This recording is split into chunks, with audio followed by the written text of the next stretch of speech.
Olá, o tema escolhido por mim é medicina. E vou falar sobre o que é câncer. Um crescimento anormal de células que forma tumores. Nosso organismo é formado por uma enorme quantidade de células com funções diferentes e que trabalham de forma organizada. Em um corpo saudável, elas crescem, se dividem, morrem e são substituídas de maneira controlada, em um processo natural chamado divisão celular. Células cancerosas. Ilustração 3D de células T ou células cancerosas. Mas quando essas mesmas células sofrem algum tipo de alteração no DNA e passam a se dividir e se reproduzir de forma descontrolada, é que surgem os problemas. Esse crescimento desenfreado resulta em um agrupamento de células, que pode causar a origem de uma massa, conhecida popularmente como tumor. Mas vamos com calma. Nem todo tumor é considerado câncer. Tumor benigno. Chamado tumor benigno se forma a partir de células muito semelhantes às normais, que não se multiplicam tão rapidamente e não são capazes de migrar para outros tecidos. Neste caso, na maior parte das vezes, em uma cirurgia o tumor é removido e o paciente já pode se considerar curado. Como o câncer inicia? O câncer começa quando células de um órgão ou tecido crescem de forma alterada. Quando o câncer é diagnosticado. O diagnóstico do câncer, também conhecido por neoplasia, só acontece quando as células alteradas crescem de maneira desenfreada, tornando-se malignas. Elas podem se soltar dos tecidos e até migrar para outras partes do corpo, por meio da circulação sanguínea ou do sistema linfático, uma rede de vasinhos que se distribuem pelo corpo. O que é metástase? Quando a doença se espalha e atinge diferentes órgãos, chamamos de metástase. O câncer pode ser sólido ou hematológico. O câncer sólido é quando há existência de um tumor maligno, e câncer hematológico acontece no sangue. Tipos de cânceres hematológicos. Os mais comuns são as leucemias, os linfomas, o mieloma múltiplo, a síndrome mielodisplásica e as síndromes mieloproliferativas. Tipos de cânceres sólidos. Os cânceres sólidos mais comuns são os de próstata, mama, colo de útero, pulmão, intestino, estômago, pele, entre outros. Detectar o câncer no início é poder curar. É importante frisar que, se descoberto no início, tanto os cânceres sólidos, quanto os do sangue, podem ser tratados e não gerar metástases, aumentando, e muito, as chances de cura. São diversos tratamentos, que podem proporcionar uma vida normal e com qualidade ao paciente. Tipos de câncer. Câncer de mama. Desmistificar o câncer de mama é fundamental para combatê-lo. Nos últimos anos, a taxa de mortalidade da doença caiu mais de 40%, e o diagnóstico precoce foi essencial para isso. O câncer de mama é o tipo de tumor mais comum entre as mulheres no mundo, e também no Brasil, não considerando os casos de câncer de pele não melanoma. Corresponde a cerca de 25% do total de novos casos a cada ano em nosso meio. A doença também acomete homens com mais raridade, representando apenas 1% do total de casos da doença. Infrequente antes dos 35 anos, crescendo progressivamente após esta faixa etária, especialmente após os 50 anos. Apresentações do câncer de mama. Carcinoma in situ, câncer de mama em fase inicial, sem capacidade de desenvolver metástases. Carcinoma invasor, mais frequente e com capacidade de desenvolver metástases. Fatores de risco. O câncer de mama é causado por alterações genéticas, diretamente relacionadas à biologia celular, que podem ser estimuladas por fatores ambientais tais como tabagismo, uso de hormônios TRH, terapia de reposição hormonal por tempo prolongado, obesidade, fumo e alcoolismo. Também é mais frequente nas mulheres que têm início da menstruação em idade muito jovem e menopausa tardia. O uso de anticoncepcionais orais tem sido associado ao aumento da incidência, porém os dados de literatura não são conclusivos.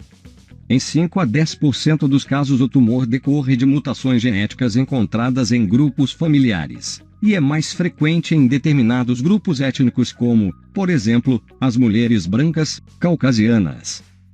Particularmente as judias de origem europeia.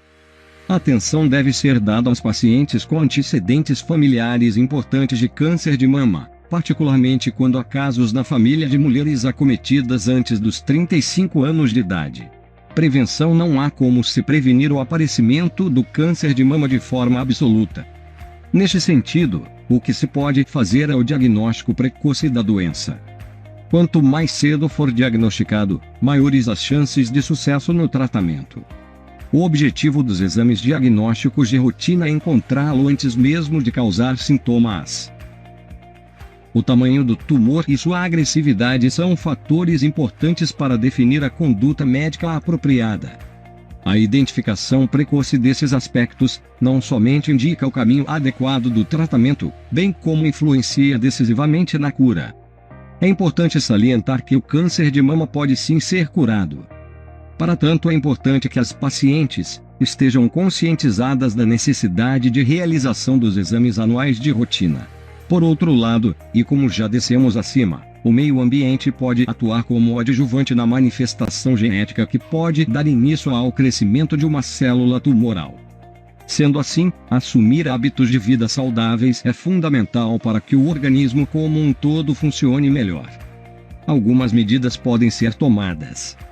Entre elas estão: controle do peso, prática de atividade física, evitar abuso de bebidas alcoólicas, evitar uso de TRH por tempo prolongado, evitar o fumo.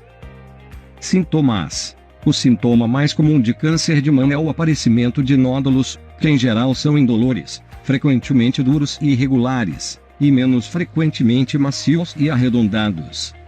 Por isso é importante consultar o médico e realizar os exames com regularidade. Alguns sinais observados pelas pacientes podem ajudar a identificar o câncer de mama, mas que precisam ser avaliados pelo médico. Nódulo na mama.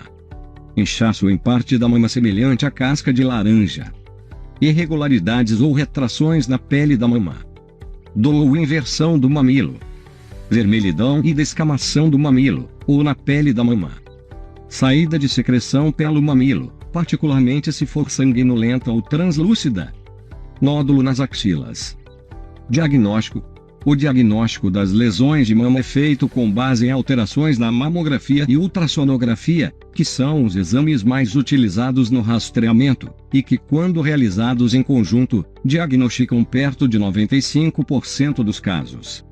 Microcalcificações agrupadas são alterações radiológicas somente evidenciadas à mamografia, e que em boa parte dos casos são o primeiro e mais precoce sinal de um tumor de mama, frequentemente na fase pré-nódulo. Por causa disso, a mamografia é o principal exame a ser realizado, e o único que estatisticamente mostrou o ganho de sobrevida. A ultrassonografia associada complementa o exame, sendo mais eficiente na visualização de nódulos, diferenciação entre áreas sólidas e císticas, particularmente das mamas densas. Estes exames não podem ser negligenciados, e devem ser realizados na periodicidade determinada pelo médico. A idade ideal para se fazer a primeira mamografia é aos 40 anos, e a partir daí com periodicidade anual. Em casos específicos, este exame pode ser antecipado, ou ter sua periodicidade diminuída, sempre sob supervisão médica. A ressonância nuclear magnética é mais utilizada para o estadiamento, que é a avaliação de áreas eventualmente não identificadas na mamografia/ultrassonografia, naquelas pacientes com diagnóstico já definido de câncer de mama. Pode, no entanto, ser utilizada no rastreamento, em situações especiais a critério do médico, e em pacientes com mamas extremamente densas e hereditariedade importante. Na fase inicial, 90% dos casos de câncer de mama têm cura. Câncer de pulmão, traqueia e brônquios. O que é? O câncer de pulmão é um dos tumores malignos mais comuns do mundo e anualmente são diagnosticados cerca de 1,7 milhões de novos casos, segundo estimativas da Organização Mundial da Saúde (OMS). Os números mostram que o câncer de pulmão, ao lado dos tumores de traqueia e brônquios, é o segundo mais incidente nos homens, com 17.330 novos casos para 2016. Em mulheres é o quarto mais frequente, com 10.890 novos casos. Existem vários tipos diferentes de câncer de pulmão, divididos em dois grandes grupos. Câncer de células não pequenas. São os mais comuns. Câncer de pequenas células. São mais raros e têm comportamento mais agressivo. Traqueia. A traqueia é um tubo oco formado por cartilagens e músculos, localizada entre a laringe e os brônquios, responsável por conduzir o ar do ambiente externo para dentro dos pulmões. Os tumores na traqueia são raros. Podem ser benignos ou malignos e primários ou secundários. Entre os primários, os mais comuns são o carcinoma mucoepidermoide e o carcinoma de células escamosas. Já os secundários, em sua maioria, são metástases ou invasão direta de tumores próximos à traqueia, como pulmão e esôfago. Fatores de risco. Apesar de ser uma doença agressiva e muito frequente, o câncer de pulmão é evitável na maioria dos casos.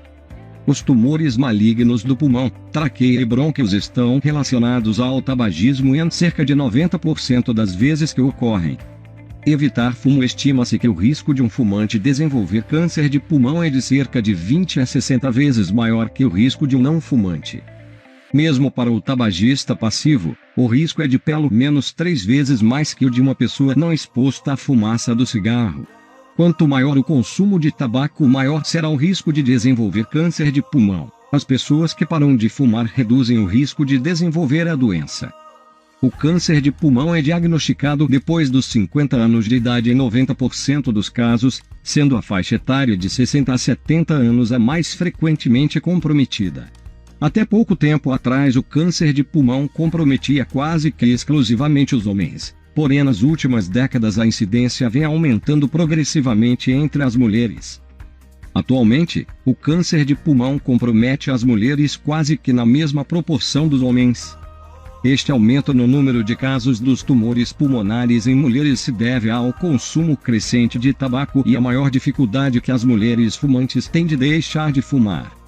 Além disso, estudos recentes sugerem que talvez as mulheres sejam mais suscetíveis aos efeitos cancerígenos dos componentes do cigarro. Entretanto, observa-se também um aumento da incidência de câncer de pulmão em mulheres não tabagistas. A razão para isto, contudo, ainda está em discussão. Prevenção. Apesar de ser um tipo frequente de câncer e de causar muitas mortes, o câncer de pulmão é uma doença potencialmente evitável. O consumo de tabaco está estritamente associado ao desenvolvimento desse câncer, assim como os de traqueia e brônquios, e a causa de cerca de 90% de todos os casos. Sintomas. Geralmente os sintomas decorrentes do câncer de pulmão aparecem apenas quando a doença já está avançada. Por esse motivo, a minoria dos casos é identificada em fase inicial. Não existem sintomas específicos de câncer pulmonar e eles se confundem com as de outras doenças respiratórias, a maioria delas também relacionadas ao consumo de tabaco, tais como enfisema pulmonar, bronquite e pneumonias. Os sintomas observados com maior frequência são tosse, falta de ar, chiado, presença de sangue no catarro e dor no peito. Diminuição do apetite e perda rápida de peso também são sinais que devem chamar a atenção para a possibilidade de câncer. Qualquer um desses sintomas, observados em fumantes, tanto em homens quanto em mulheres, devem servir como um alerta para procurar orientação médica. Traqueia. Os principais sintomas são tosse, falta de ar, presença de sibilo ou estridor, barulhos que ocorrem quando há obstrução da passagem de ar, como se fosse um assobio, e presença de sangue no catarro. Diagnóstico. Quando há suspeita de câncer pulmonar, o médico solicita alguns exames. O primeiro a ser realizado é uma radiografia simples do tórax, que serve como um exame de avaliação inicial para o diagnóstico de câncer. Qualquer suspeita de anormalidade no exame de raio-x indicará a necessidade de realizar uma tomografia computadorizada do tórax. Esse exame fornece informações muito detalhadas sobre os pulmões e é o melhor para se pesquisar a presença de câncer do pulmão. Caso estes exames evidenciem alterações suspeitas de câncer, será necessária a realização de uma biópsia, que significa a retirada de um pequeno fragmento da área suspeita para a análise. Somente o resultado da biópsia pode confirmar a presença de câncer do pulmão. A biópsia pode ser obtida através de uma broncoscopia ou por uma punção guiada pela tomografia computadorizada. A broncoscopia é um exame endoscópico que permite ao médico visualizar o interior dos brônquios. Pode ser realizado com anestesia local e sedação, sem a necessidade de internação. Além disso, caso se observe alguma alteração nos brônquios, a biópsia poderá ser realizada para esclarecer o diagnóstico.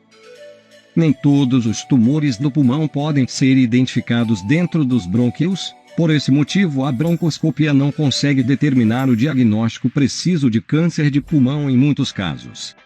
Quando isso não é possível, outro exame utilizado é a punção percutânea orientada pela tomografia. Este exame é feito com anestesia local e consiste na introdução de uma agulha pela pele do tórax até se atingir a lesão pulmonar. Por meio dessa agulha pode-se realizar a biópsia da lesão. Em alguns casos, a biópsia por broncoscopia ou guiada por tomografia não consegue definir o diagnóstico da lesão pulmonar. Nesta situação, se a probabilidade de câncer de pulmão for muito alta com base em dados da história clínica e achados de imagem, é necessária a biópsia cirúrgica que na maioria das vezes pode ser realizada por vídeo 3 pequenas incisões no tórax. Apenas com o resultado da biópsia é possível confirmar o diagnóstico de câncer de pulmão. São mais de 10 tipos diferentes e esta classificação é importante para a escolha do tratamento. Esse foi meu vídeo sobre o câncer, obrigado por ter assistido. Trabalho feito por David Dias Ludwig.